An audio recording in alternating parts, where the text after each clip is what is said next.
The satisfying the satisfying death of hypebeast culture. Me satisfying, bruh. Dictionary.com defines a hypebeast as a person who avidly pursues trending fashions and newly released products in streetwear, I primarily used to be one when I was signifies like 12. social prestige and financial means. basically someone who follows trends and buys expensive stuff to flex or just for the sake of it being expensive. Recently, I made a video called The Death of Sneaker Culture where I covered That how, is that, bro. I don't think hypebeast done with.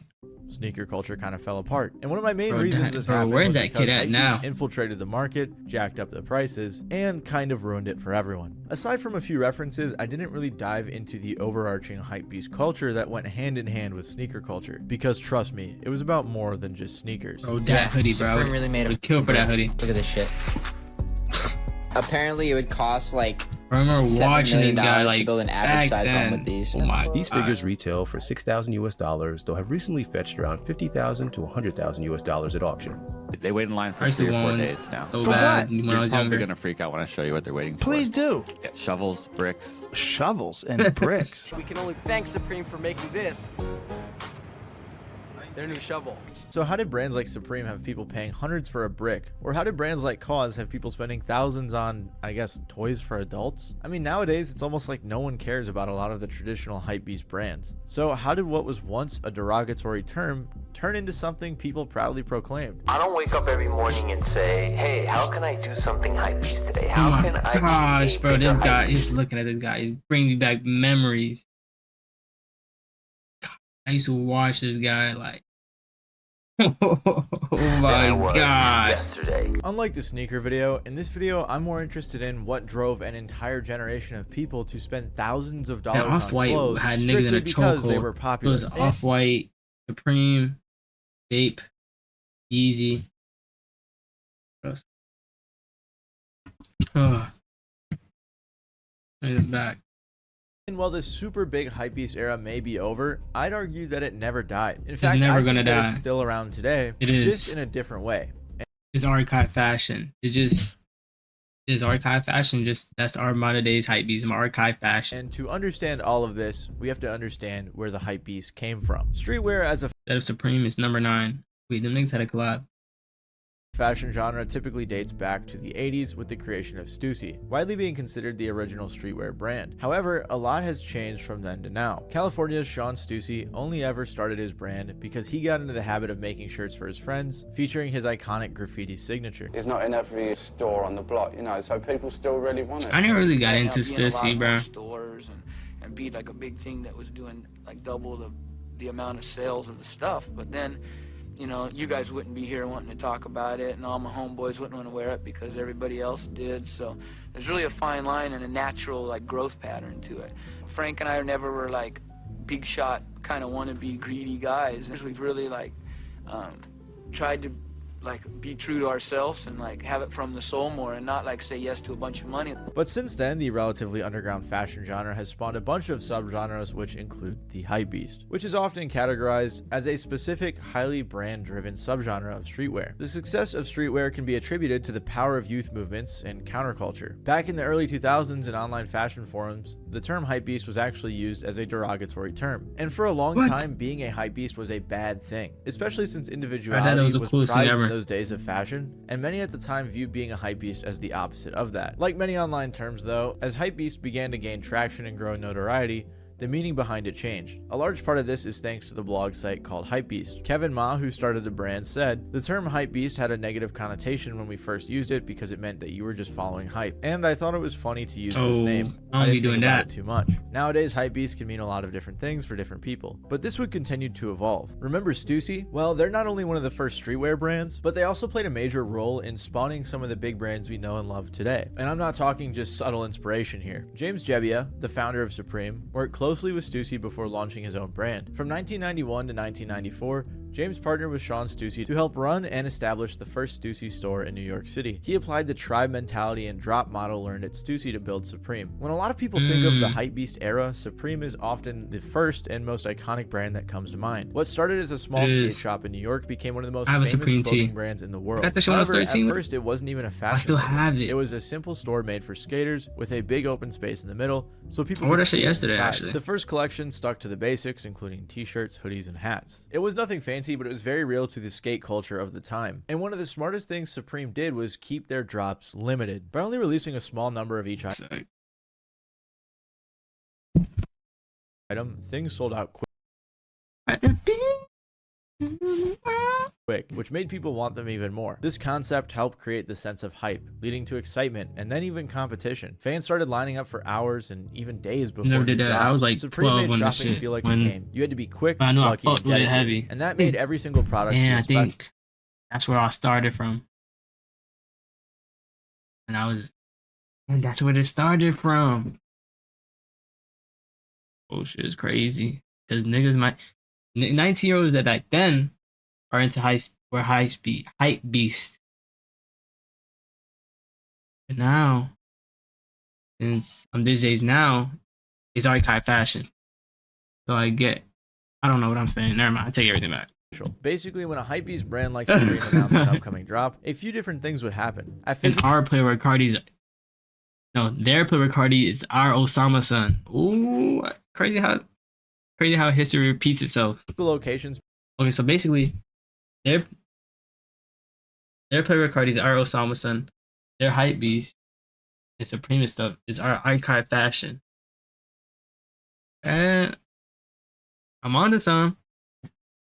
People would line up for hours and hours ahead of time in hopes of getting their hands on some Supreme gear from the new release. Sometimes there would be some genuine shoppers who wanted a piece or two for But instead of niggas camping out, niggas are just camping on Grail themselves, but and I'm a low baller. I be low balling have hella. resellers going in to grab up as much as they could. The internet side of things works similarly. Sometimes there were online queues with again a mix of personal shoppers and resellers. However, the online resellers had the unique advantage of using bots to beat out their competition and get a chance. Oh my gosh, bro.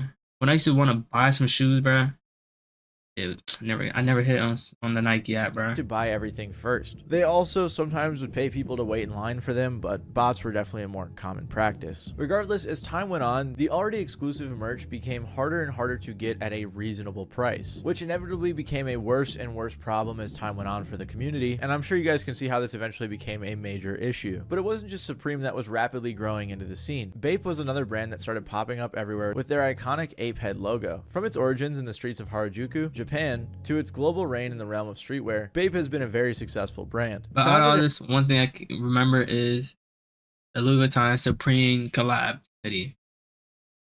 I just want to get it for my past self. In 1993 by Nigo, Bape crafted a unique fusion of hip-hop and fashion that captivated Shibuya's youth long before it gained mainstream recognition. And as Hypebeast culture ingrained into my brain, so did Bape. A cult following rapidly grew into a worldwide phenomenon devoured by Hypebeast consumers across the globe, which was ironic because the acronym Bape, which stands for a bathing ape, offered a satirical twist on the famous Japanese idiom, a bathing ape in lukewarm water, mocking the privileged youth and their excessive consumption of high fashion. But regardless of its original meaning, Nigo went from making just 50 shirts a week, with only half of them selling, to becoming one of the biggest Hypebeast brands, all in a remarkably short span of time, and also following the exclusivity model. A model which many other hype brands capitalized on, including Palace, Fear of God, and notably a bunch of Virgil Abloh's stuff like Off-White. From streetwear to luxury fashion, Virgil pretty much reshaped the industry as a whole. He first developed a following while working as a creative assistant for Kanye, then later founded the high-end clothing brands Off-White and Pyrex Vision. He perfected what many streetwear and later on Hypebeast brands strive for. Virgil had crazy, bro. Niggas still dick riding to this day, bro. Crazy, bro. What a legend. A ton of the clothes he designed weren't always entirely different or outside of the box, especially to the untrained eye. Yet he created a brand worth hundreds of millions in Off-White and was specifically chosen as the artistic director of Louis Vuitton's menswear line. His use of simplicity was genius and contributed heavily to what made parts of Hypebeast fashion great, helping grow the genre to arguably one of the biggest in the world. Fast forward to the mid to late 2010s, and the term Hypebeast wasn't negative anymore. If anything, some people viewed it more as a compliment. Companies like Supreme, Off-White, Bape, and others had a massive amount amount of popularity. Being labeled a hypebeast now meant that you were in possession of some of the most popular streetwear pieces. The transition is a reflection of the times, where owning as many hype pieces as you could gave you perceived cultural currency. If Which I for was some of like the scene my age now back then, bro, I probably had hella shit. was all that mattered. Hella And due shit. to the size of the resale market at the time, owning a rare piece wasn't just a collectible, it was an investment. People weren't dressing in outfits they thought matched well or looked cool. They were putting things on that would add up watching to the these highest videos. total price tag. Yeah, this hoodie right here. Oh my gosh, this hoodie right here, bro. That shit had me in a chokehold. I might just copy it, bro. How legendary this hoodie is. I remember just seeing that shit on YouTube, bro. I thought that shit was fake. Supreme Louis Vuitton, too much, like 10,000. OVOT. How much is that shit? Let me check.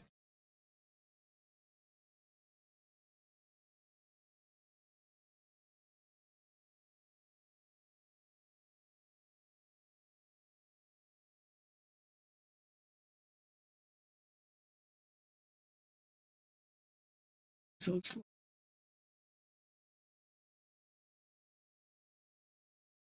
Oh yeah, 100. Nah, that shit. 10,000. 10,000.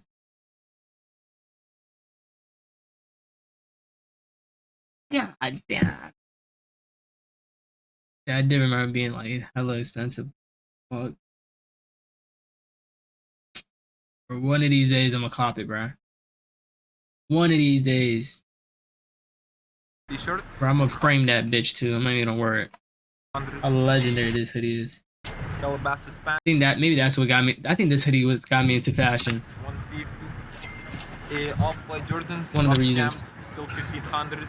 So that's my favorite fit. And hold up. Louis Vuitton wallet, 800. Wait, why are you doing this accent?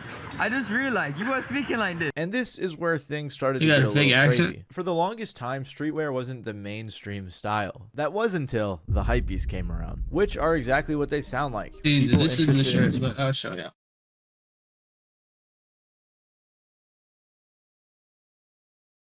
I got this as a present at like 13 right here. I don't even know if this is like rare or whatever. It's just crazy, bro. I got this when I was 13 or like 12. It's big as fuck. This shit's old as fuck. I remember having the sticker, bro. Oh my god. I don't care if my first.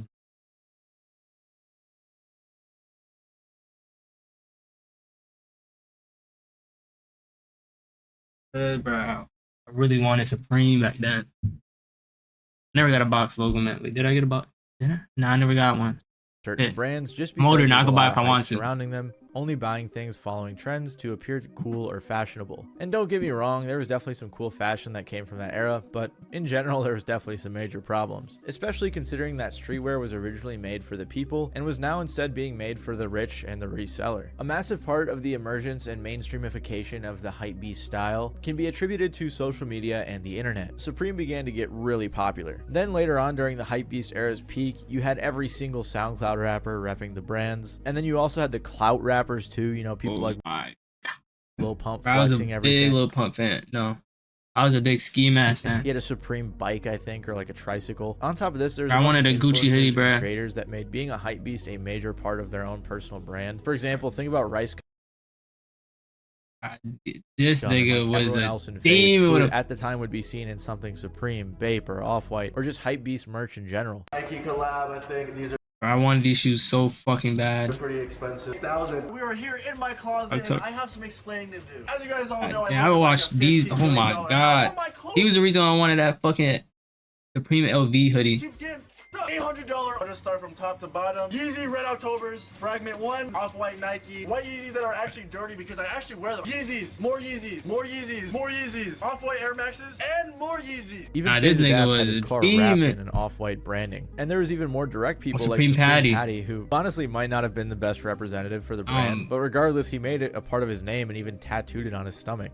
So I looked up on like the internet, like Instagram name generator, So it would like make you plug in like 7, 8 words. And that bandana. And then it had a list of them, and like that. I wrote too many. Anyway, at this time, there was tons memories. of other YouTubers like Blazendary or Kaisomar doing things like fit checks or talking about how expensive. I used to watch all these shit. What the fuck? People like Kaisomar, for example, were proud to be a hypebeast. It was something they proudly admitted and represented. Oh, he used to go like thrift stores and some shit. I remember. Hey, how can I do something hypebeast today? How can I be a bigger hypebeast than I was yesterday? Bro, shit. It's just the perfect word to sum up how I like to buy things. Like the yeah, I type think of stuff I like shit. to It buy all things. started. Like, This is where I started off, bro.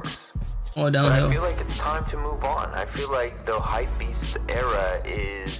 It sounds weird, but it's not cool anymore. Also, I forgot to mention him in the sneaker video, but Brad Hall was the best sneaker / hype YouTuber there was. And I don't know what he's up to nowadays, but I hope he's doing well. I think the shirt I'm wearing is perfect for it, so I'm gonna go with that.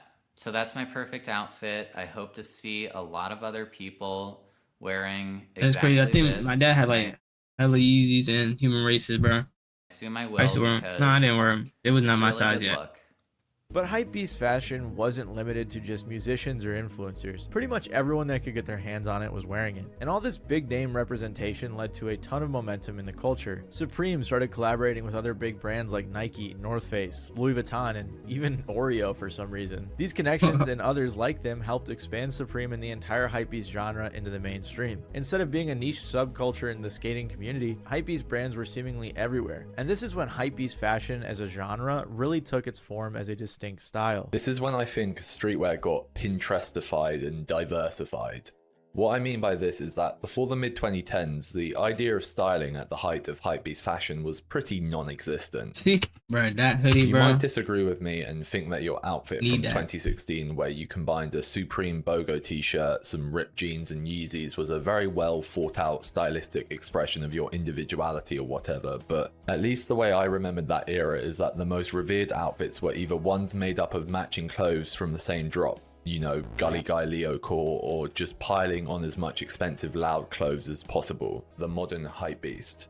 By definition, hypebeast as a term doesn't directly refer to this particular style or era of fashion, and in fact, it basically means someone who buys into a lot of trends and usually uses this to flaunt their wealth or status. I'm sure you can see why that's a little problematic for the fashion community. The Oreo collab was a sign of how ridiculous things were getting. Like I said in the intro, people were buying bricks, toys, even shovels, and I bet Yeah, I would have bought them too, for bro. yard work. And you also had everyone buying those clout goggles. Oh, I had this some. fashion I trend had got some. Pretty ridiculous. Some stuff from Kip Streets like the milk bottle. I the had cereal, some of the those clout napkins, all that glasses, cool bro. stuff. And then down here is my Coca-Cola Bape Frisbee.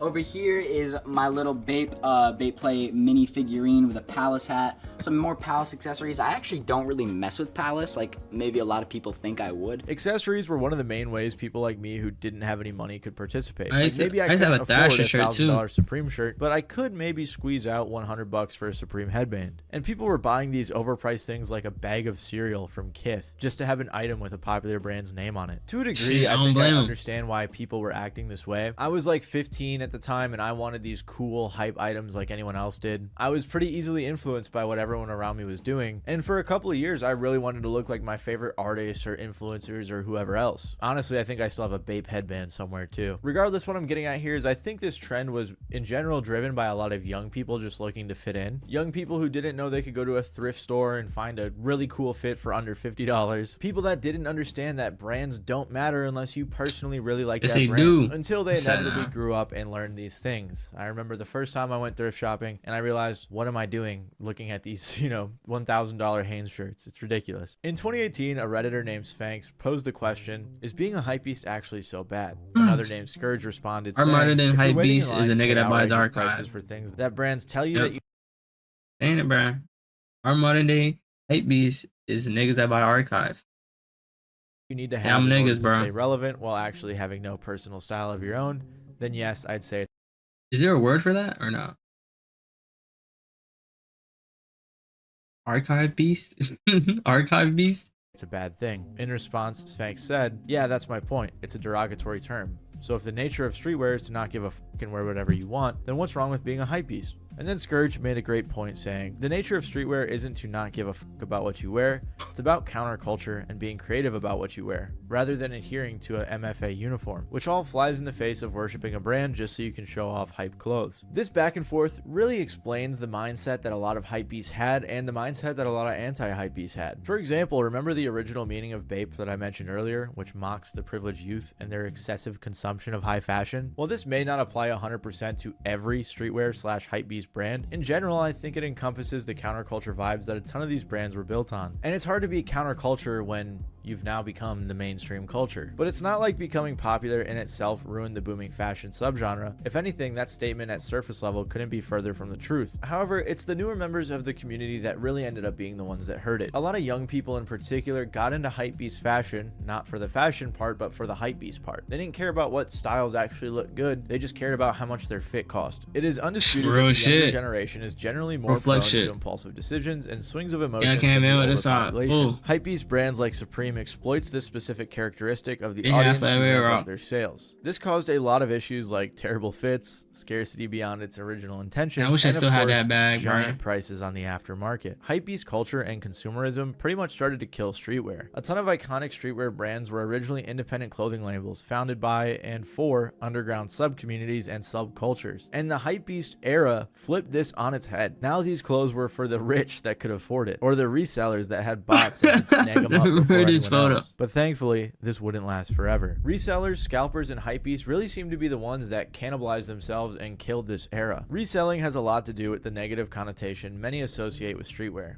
It's arguably streetwear's most toxic trait. A shirt that probably costs less than $10 to make can retail for 80 bucks and then resell for over 250 just because it has the words "a bathing ape" on it. While exclusivity in fashion is already sort of controversial, streetwear culture takes that to a whole new level, feeding off of the exclusive nature of limited drops. For those addicted to hypebeast fashion, missing out on a drop, as one article said, is like losing a family member. Hypebeast fashion leverages supply and demand to the max, and if there's too much supply, the demand just won't meet it. If every hypebeast could have as many Supreme box logos as they wanted, it wouldn't be special anymore. The resale culture was extremely responsible for creating the hype of these items, and it really aided in the mindless consumerism, which was people just buying stuff because it had a high price tag, which then in turn reinforced the reasoning for them having a high price tag. If you know what I mean. It's like Ouroboros, which really sucks for someone with a genuine interest in a product or even just the brand's message, since they'll be unable to get what they want at a fair price. All because someone who's only looking to turn a profit has already beaten them to buying it. As a result, pieces cost an insane amount of money that so many people who want to be a part of the culture just don't have. And for many of those who can't afford it or don't care about the purpose of streetwear, instead of valuing a clothing item by how it looks or how they can style it, it's valued solely by how rare it is or especially how much it costs. In sneakers, this was always a thing, looking for that rare version no one else had. But at least in the beginning, it wasn't about spending more money. It was about knowing your shit, about having connections, about digging through old sporting goods stores. Another piece of the puzzle is the fact that Supreme in particular was purchased by VF Corp in 2020. A lot of people attribute part of the death of the hypebeast culture to this acquisition. They opened a lot more stores after this acquisition and even allegedly changed production from their traditional higher quality Canadian manufacturers to sourcing a bit more from some lower quality producers in China, but I'm not entirely sure how accurate that part is. Regardless, there was a decline in Supreme's revenue in 2023, and it's even being reported that VF Corp wants to sell, so they might not have managed Supreme the best. And while many have argued that the hypebeast era is dead, like I sort of suggested earlier, I don't think that's entirely the case. The hypebeast era, trend, and fashion style of the mid to late 2010s is dead for sure. But the general sentiment of being a hypebeast, in my opinion, is far from gone. In fact, it's always been here, and I think it always will be. Many fans of fashion seem to have grown out of certain brands like Supreme, BAPE, and Off-White. Although don't get me wrong, it may not be their mainstay anymore, but a ton of yesterday's hypebeasts will still get stirred up over a new or interesting Supreme collab, like that Spider-Man one I just saw floating around. By the start of the 2020s, I think people got a bit sick of just having all the gear and no idea, and wanted their outfits to say a little more than just "I have something you don't," or "I have more money than you."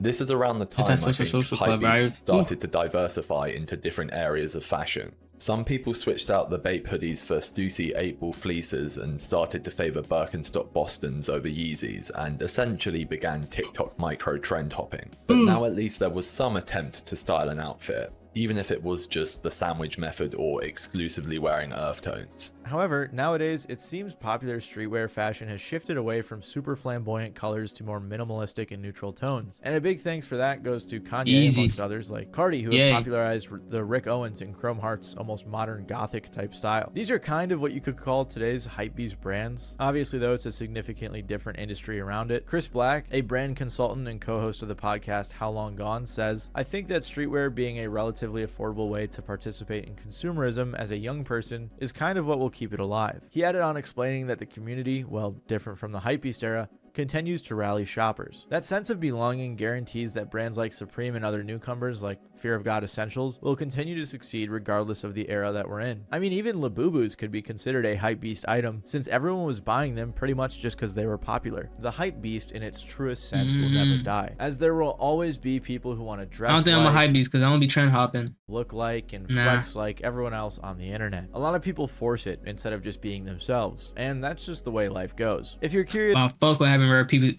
I fuck with having rare pieces nobody has though. Here's what happened to the sneaker industry in specific, and a few of the attributes that aided in killing Hypebeast culture a little more in depth than I went in this video. Make sure to click the video that's on screen right now.